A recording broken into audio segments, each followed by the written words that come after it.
Do you have the gift of gab and like talking about interesting topics? Are you often called opinionated by your friends and family? Then come to Anchor where you can be all of the above and get paid for it. Along with being one of the easiest systems to create contact with, Anchor supplies everything you need and can be used from your smartphone or computer. They even distribute your content for you so that you can be heard on Spotify, Apple Podcasts, Google Podcasts, and more. Just download the Anchor app or go to Anchor FM to get started.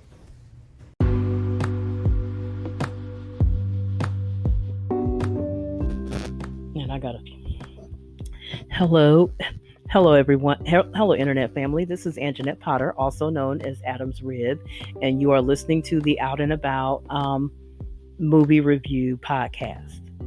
So today's review, I am doing the movie Zola. So for those of you who don't know, the information that I'm going to give you is courtesy of Wikipedia, but I'm also going to tell you a few things about this movie that are special to me. So Zola, also stylized as at with the little A, circled A symbol, typing symbol. Zola is a 2020 American black comedy. So black comedy does not necessarily mean the racial aspect of the characters. A black comedy, also known as black humor or dark comedy or morbid, edgy, or gallows, is a type of comedy that makes light of a subject matter that is considered to be taboo, particularly subjects that are normally considered serious or painful to discuss.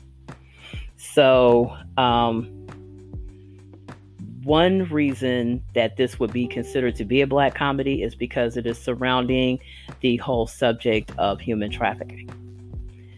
So the movie was made based on a viral Twitter thread that was done by a young lady named Isaiah Zola King. And a resulting Rolling Stone article, which I didn't know that happened, that called Zola Tells All, the real story behind the greatest stripper saga that was ever tweeted, by a man named David Kushner. Now, David Kushner, let me see here. David Kushner is a writer who has contributed to many publications, including Wired, the New York Times, Rolling Stone, Spin, IEEE, Spectrum, and Salon. I've heard of Wired. Of course, we've all heard of New York Times. We've all heard of Rolling Stone. I've heard of Spin, which Spin is kind of a little bit like Rolling Stone. And I've heard of Salon. So he has worked from 1994 to 1996. He worked as a senior producer and writer on the Sonic Net website. Okay, so a little bit of background on the writer who was responsible for the article. So the movie was directed by Janixa Bravo. She was born February 25th, 1981. So she's about 40. Let me see her career. So she got her start writing and directing a series of short films. So her first film, Eat, starring Catherine Watterson and Brett Gelman, debuted at 2011 I want to go to this festival. It's basically South by Southwest Film Festival, and was picked up by Vice. So Vice Media is an American Canadian digital media and broadcast company. So she done a series of short films. She also the film is the story of a young woman who is locked out of her apartment and meets an odd neighbor. Her second film, dark, was the 2013 dark comedy named Gregory Go Boom, and it won the short film jury award at Sundance, and it featured Michael Cera. Many of y'all remember Michael Cera from films like Superbad and Juno. So he was a paraplegic who lived near the Salton Sea. This film was shot on location. I don't want to get into too much with these other films, but this is basically let's see, she got her start doing short films, and so her first feature film was an independent film called Lemon. So this actually is not her first feature film. And she co-wrote it with her then husband, Brett Gelman.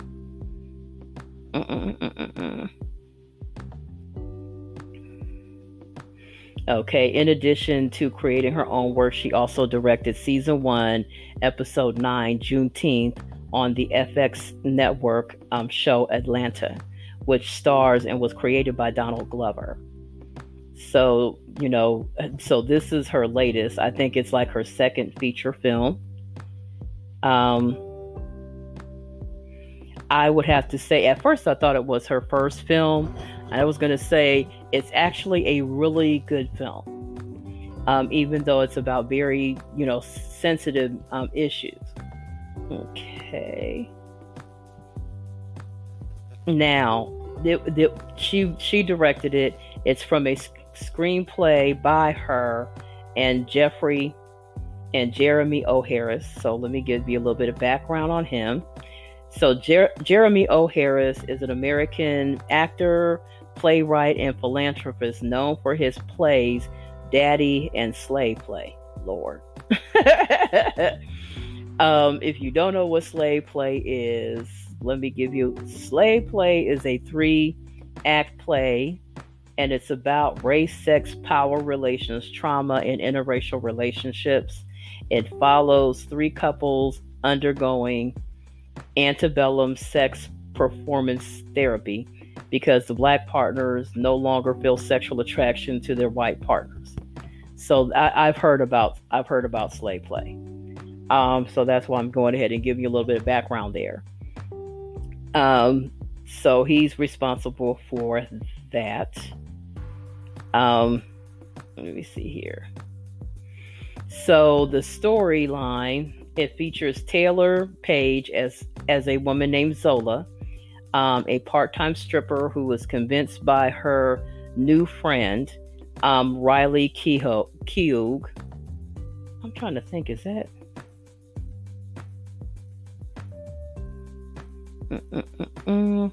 Yeah, she is the white girl in the film is Lisa Marie Presley's daughter, also Elvis Presley's granddaughter.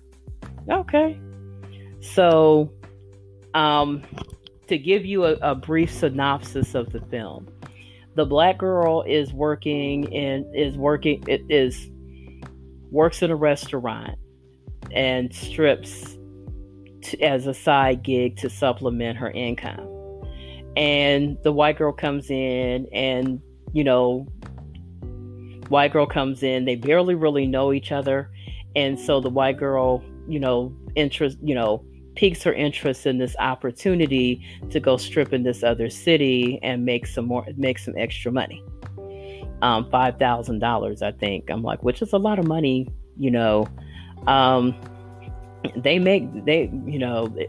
there's a whole nother separate podcast that I would like to do on the subject of men and money, sex and power and politics and men's priorities, but I'm not going to do it on this one because this is a movie review.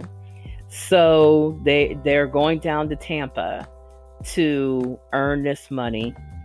And of course, the girl doesn't tell her all the details of what go on this trip.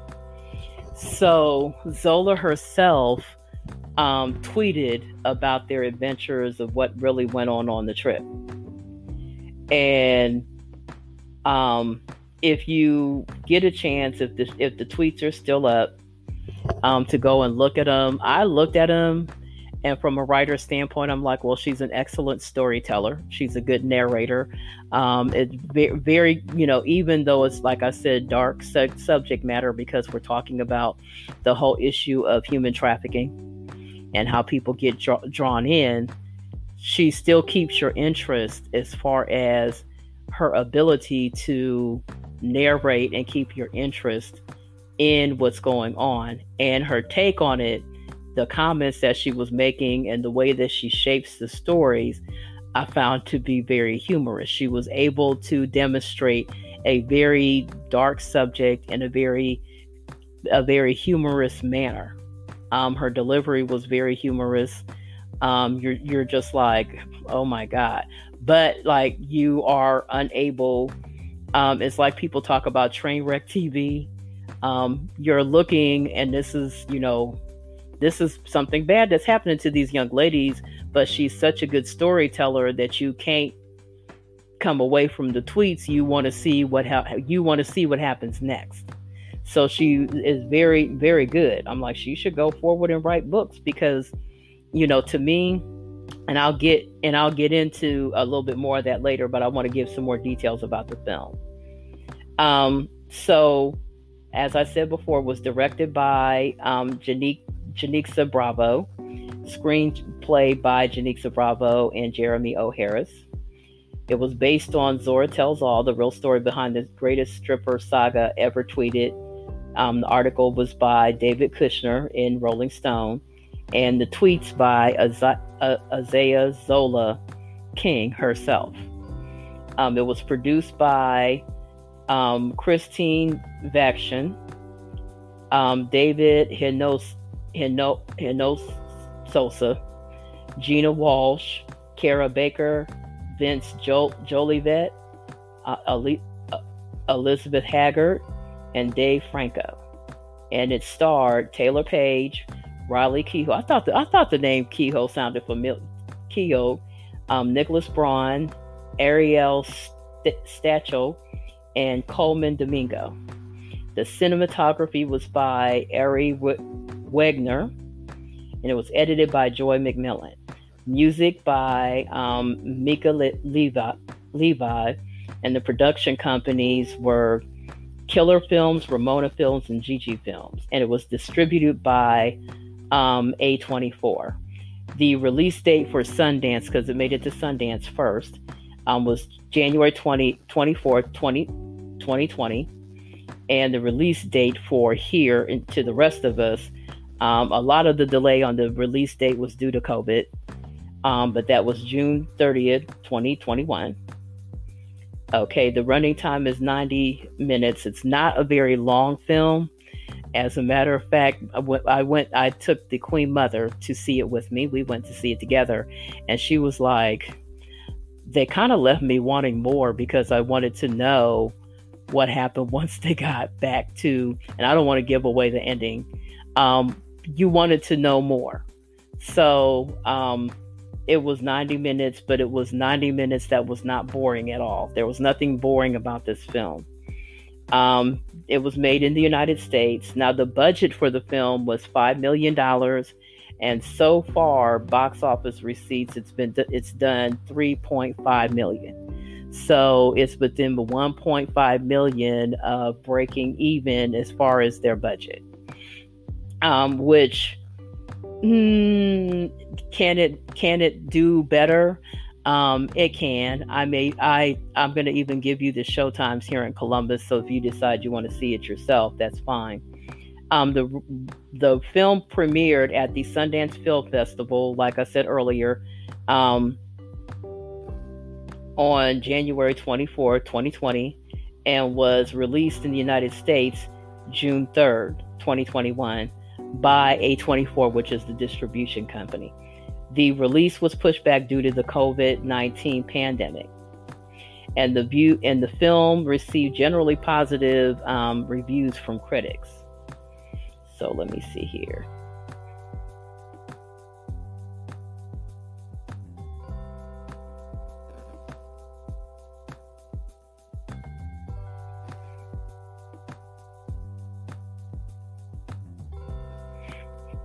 So, like I said, the story is a story of a road trip that two women took.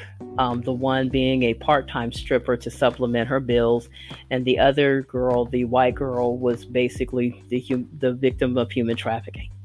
So she was, and if you know anything about traffickers, they tend to use women who are already working for them to draw other women in. So, my take on the film, it was I now. So my personal stake in going and seeing the film, and why I would go see a film that quote makes fun of human trafficking, and I'm doing that in air quotes. It doesn't make fun of human trafficking. It's really very a cautionary tale about, first of all, taking trips with people that you barely know, but also, how people get drawn into situations. We hear about stuff happening in the news, and we wonder, well, how did that person get in there? And why is it so, and why don't they leave? And different other stuff like that. We need to quit asking why they leave and start leaning more toward holding the people responsible for drawing people into these situations. Traffickers use a great deal of coercion and pressure to keep their victims where they are. So they don't want to, they don't want to lose you, because losing you means losing money.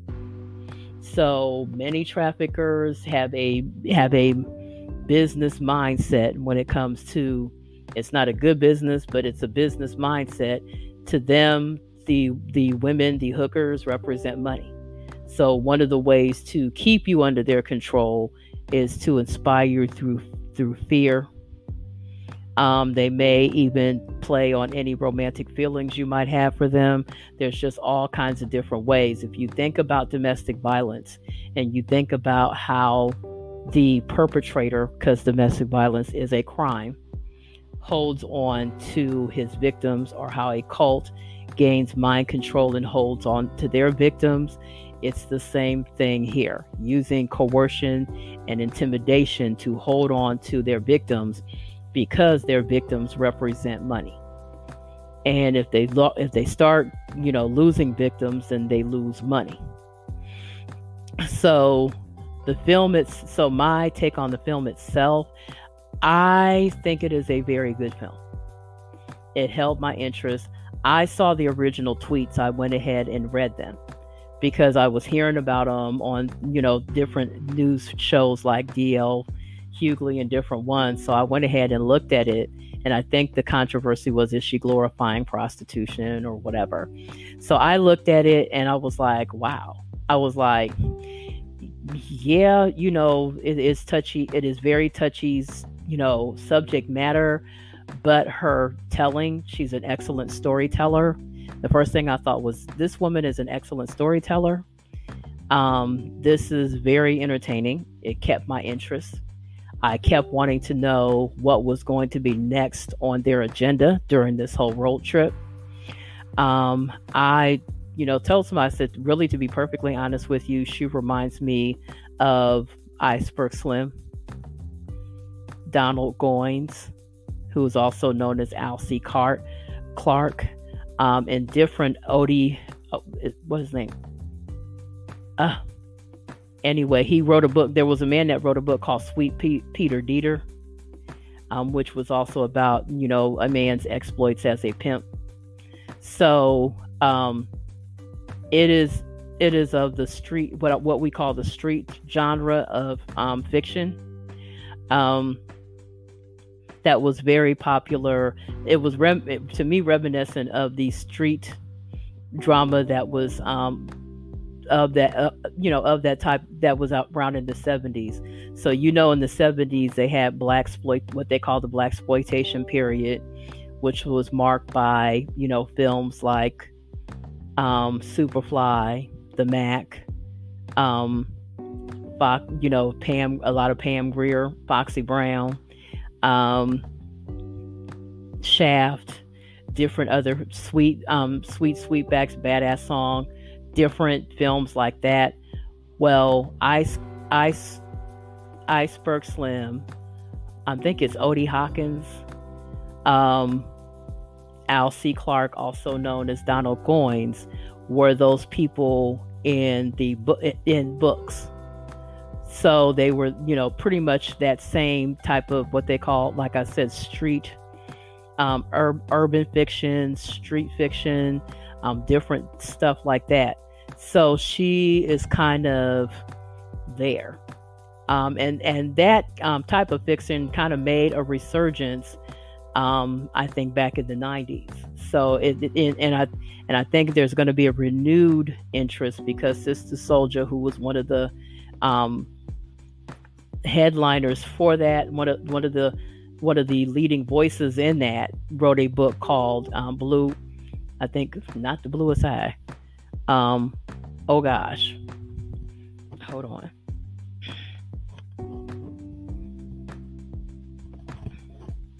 So let me go ahead and look here real quick.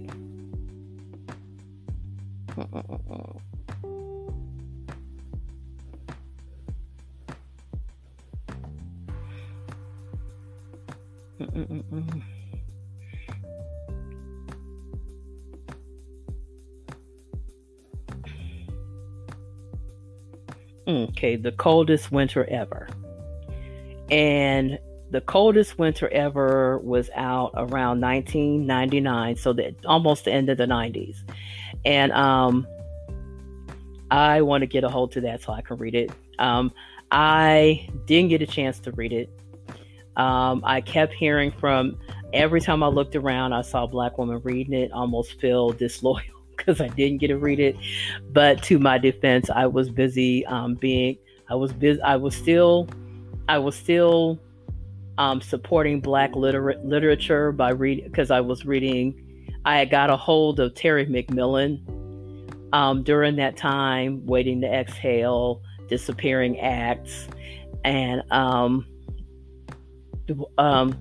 how Stella got her groove back. And so I had got a hold of those. So I was busy, on that end. But basically, I think that there's going to be a renewed interest because Sister Soldier is rumored to be writing a sequel to Coldest Winter Ever.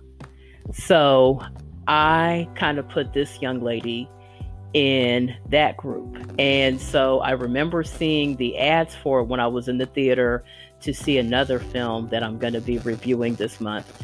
And I was like, they made that into a movie? I'm like, okay, I got to show Miss Zola some love and come out and see it because, I'm a one, and I have to say, the movie was in keeping with the tweets. It kept the pace, no slow spots, no boring spots, no spots where you're just like, you almost hate to go to the bathroom because you hate to, you're going to miss something. You know what I'm saying? So you hate to go to the bathroom because if I go to the bathroom or if I go get any more popcorn. And so I just went ahead and got a larger popcorn than I normally do and a larger drink because I didn't want to have to leave. And I really didn't even want to have to go to the bathroom. So it keeps your attention. It is not a boring film at all. However, I did see a couple get up and leave while I was in there. So this is my warning now. Do not take your kids to go see this movie. Don't take no small kids to see this movie. We are not so thirsty to see Black people in film that we need to go and subject our kids to anything like this. So this is not for your children. It is definitely adult themes, very sexually graphic. However, and if you're a born again Christian and your sensitivities won't allow you to go see something like this, I understand. However, if you don't have none of that going on, I would suggest, this is, young lady's intro. This was based off of her tweets. Anything we can do to help a sister out. If you don't mind the graphic sexual nature, what's going on in the film, I do recommend seeing this film. So this film gets, I told you I have a different rating system. Me and my mother had this rating system that I made up out of humor. So with Out and About, my rating system with films are first run, which means go ahead, pay your money, pay your little $10, and go ahead and see the film. Or if you got one of those, or if you're like me and you have one of those little loyalty apps that allow you to save money, this is worth your first run bucks. I believe so. There's also called cable. Now we don't even have like HBO or premium channels. In other words, and it doesn't even take stuff long to get there anymore. Well, let me see. Or, well, the next one in line is like streaming services. Stream it. Like, don't even leave your house to go see it. I don't believe that about this film at all. The next thing is HBO or premium channels. In other words, you can wait, don't run out. And my absolute lowest rating is network television. Like, I wouldn't even, then there's cable and then there's network television. So my rating system, I'm going to give Zola a first run tag. The 5 stars, which is equal to 5 stars or whatever. I'm going to go ahead and give that to her because number one, like the fact that she was able to garner so much attention with these tweets that it turned into a Rolling Stone article, and then from there into a feature film. I just think that's so badass. And so I am for support, even with the subject matter, I am for supporting a young sister. At least let's do everything we can to get them box office numbers up so that they break even on their budget. So I'm going to give this one first run. I think it was a very good movie. I think it was very much in keeping with the manner of the tweets, because they were, if you've ever tried to tell a story on Twitter and have to type everything up and be able to tell all of your stuff in 140 characters or less, then you already know what this young lady was up against, and she managed to make it so interesting that it garnered this much attention. I also, so I believe in supporting especially young Black people when they're doing something, when something positive comes their way. So I'm saying, it's worth, if you decide to go and see it, go with caution, because there is a lot of seriously sensitive subject matter being displayed. However, at the same time, it is a very good film. So here in if you're here in Columbus, let me see how long this is running.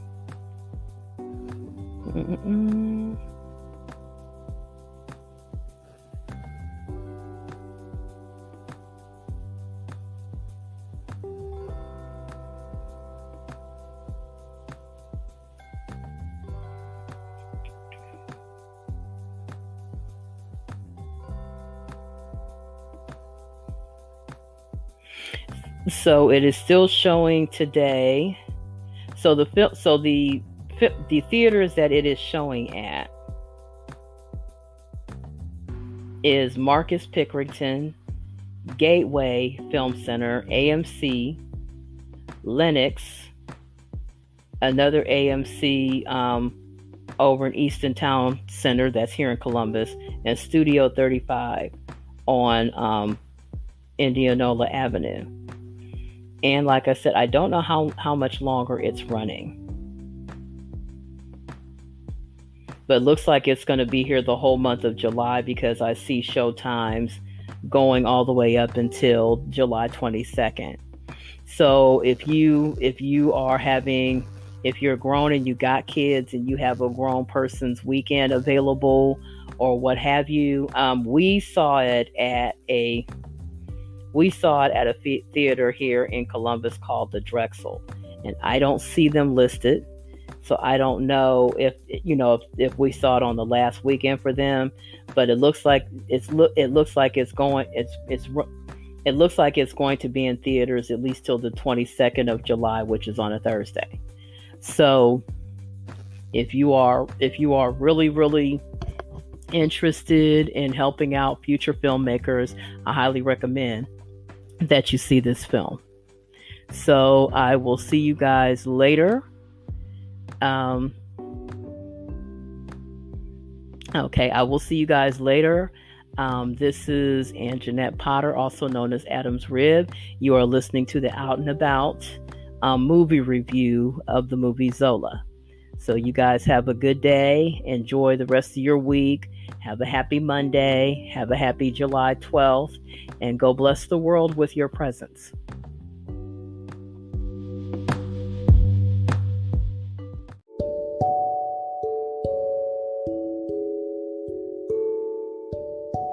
Hello, you have reached the message line for Adam's Rib Media Ministry.